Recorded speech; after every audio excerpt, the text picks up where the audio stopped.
integrationist project like Russia's been pursuing in the Asia-Pacific region, particularly with the Asia-Pacific Economic Cooperation meeting in Vladivostok in 2012. It could have been something on the SCO format. So why did this kind of Eurasian Union, economic union emerge? And what's the rationale and behind it?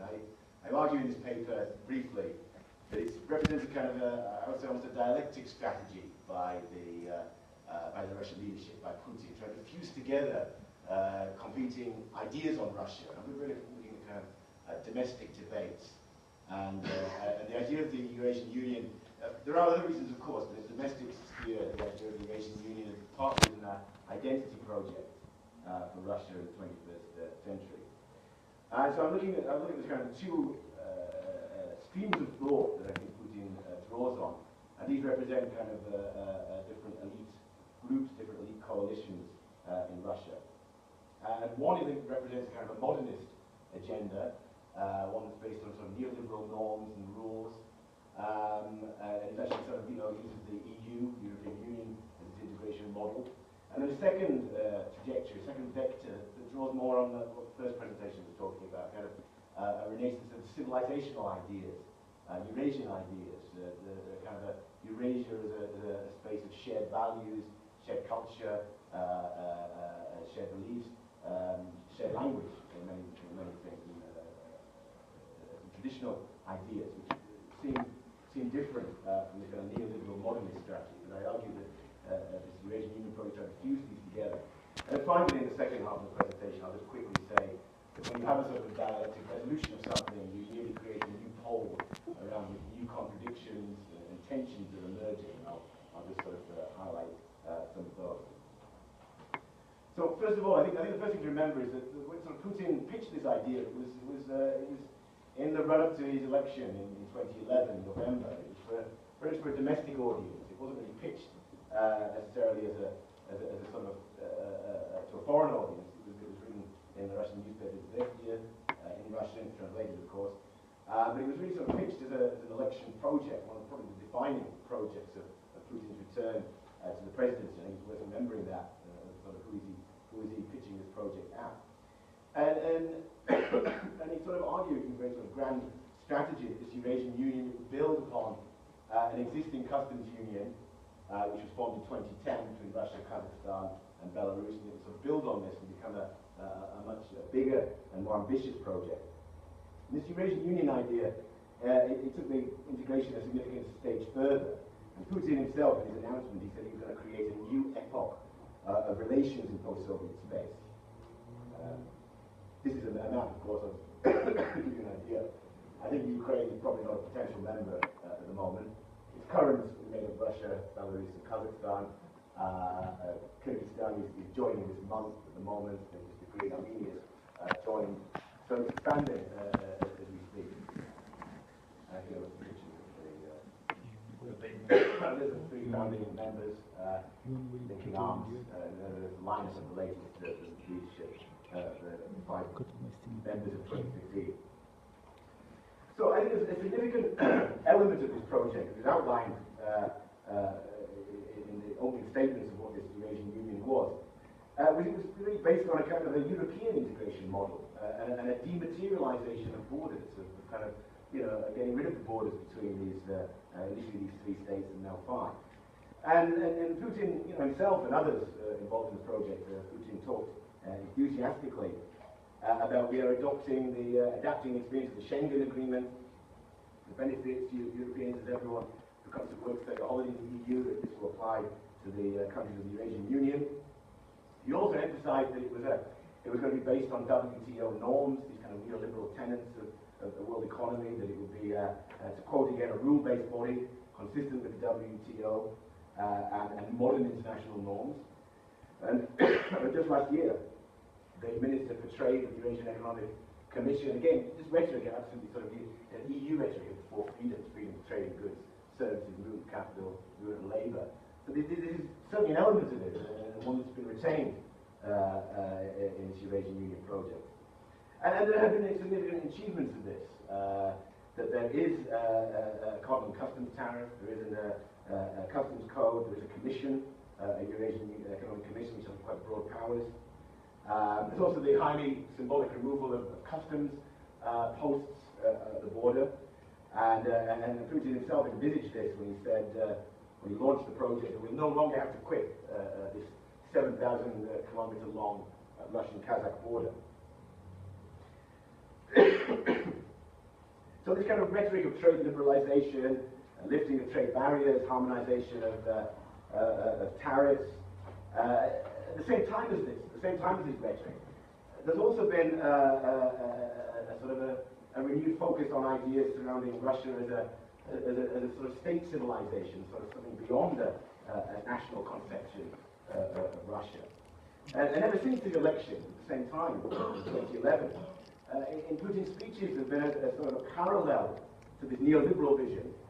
There's been an increasingly rhetoric concerning kind of Russian distinctiveness and a civilizational language to describe Russia's place in the world.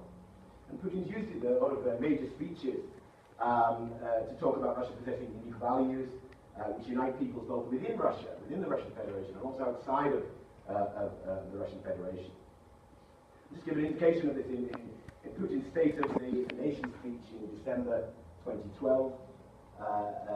Again, he also employed, when Putin sort of mines the past, these intellectuals, these thinkers from Russian past, he sort of draws them up, maybe it's a bunch of a legitimating strategy. We love to see kind of philosophers from centuries past, or politicians from centuries past emerging in his speeches, and he draws on the philosopher Leontiev here. And so this is kind of his vision in 2013 of Russia's, is always involved in blossoming complexity as a state civilization, reinforced by the Russian people, Russian language, Russian culture, Russian Orthodox Church, and the country's other traditional religions. It's precisely the state civilization model that has shaped our state policies. And Putin has suggested that sort of over the centuries, Russia has developed as a multi-ethnic nation from its very beginning. It's a civilization bonded by, as I said, the Russian language, culture, and religion. And Putin also, in his very same speech, he also drew on this anecdote, which I'll quote here, I don't need quotation. In his speech, he said the Russian identities are represented all, more inclusive image than an ethno-nationalist image. He said, to the rest of the planet, regardless of our ethnicity, we have been and continue to be one people. I recall one of my meetings with veterans from the Second World War. They were representatives of several ethnicities, Tatars, Ukrainians, Georgians, and ethnic Russians, of course. One of the veterans, who was not an ethnic Russian, said, as far as the entire world is concerned, we are one people, we are one. That was true during the war, and it has always been true. I think it's kind of this vision that Putin has of Russian has not been ethno-nationalist. He used this speech to specifically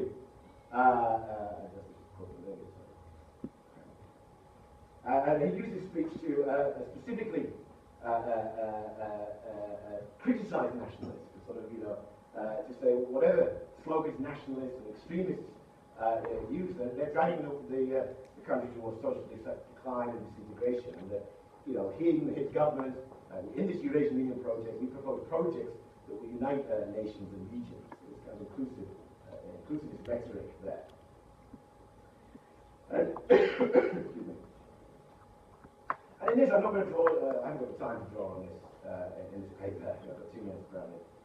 This is sort of, rhetoric with classical Eurasianism and neo-Eurasianism here. I'm not in any way saying that Putin buys into all of the ideas of someone like Alexander Dugin. That's not true. But there's certain overlap with some of the themes there in this idea. And this, really sort of two vectors that I think he wants to map onto this Eurasian Union. And one is, I think, a genuine attempt to generate a cohesive identity to bind Russia together that offers an alternative to ethno-nationalism. And the second is for Russia to preserve a sphere of influence and special interests for Russia in the near abroad and beyond.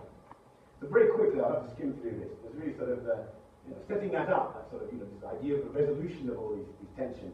There's immediately a host of contradictions and difficulties emerging in this.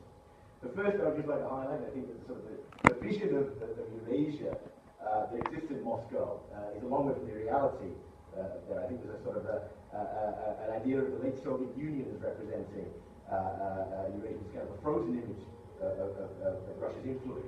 Russia's influence in the CIS and the former Soviet states is not what it used to be. There's the Russian Migration Service in 2013 that said from the CIS region, there's only a lot of the immigrants don't even speak Russian anymore. It's not taught. A lot of the migrants to Russia are not speaking Russian language anymore. It's not a shared language. The migration service says that half of labour migrants to Russia are unable to complete a simple questionnaire in the Russian language.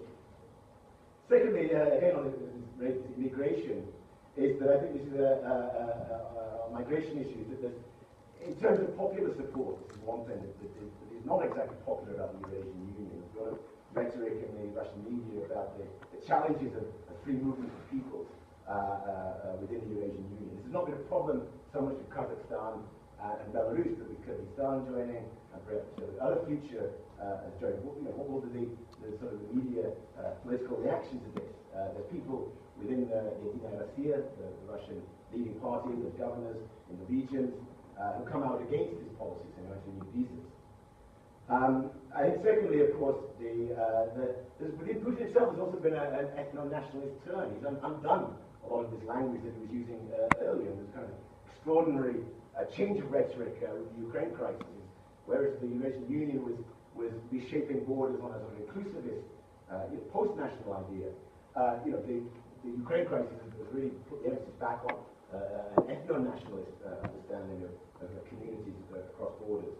And Putin used this word Ruski instead of Российский. He's always avoided this word. The distinction is Ruski is very much an ethno-nationalist, ethnic designation of Russian.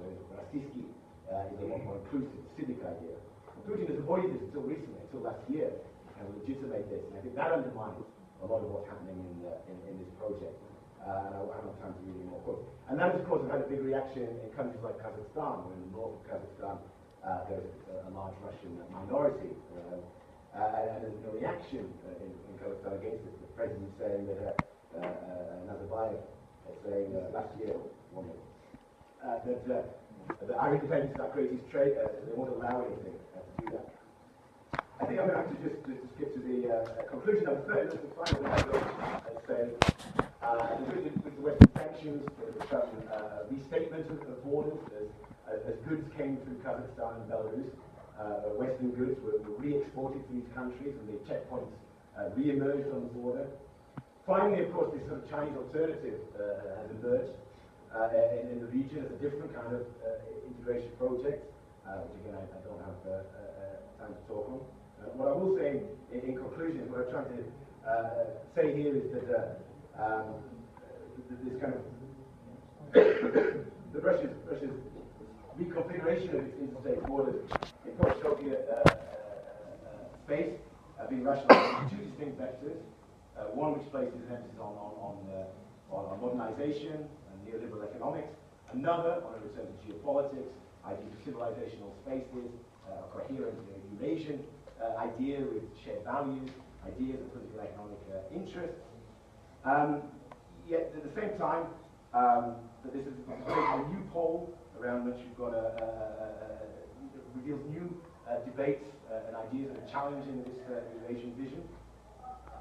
And I think over the last year, with the Ukraine crisis, processes were unleashed on Russian borders, which even the renowned pragmatist Putin will find difficult to extract himself from.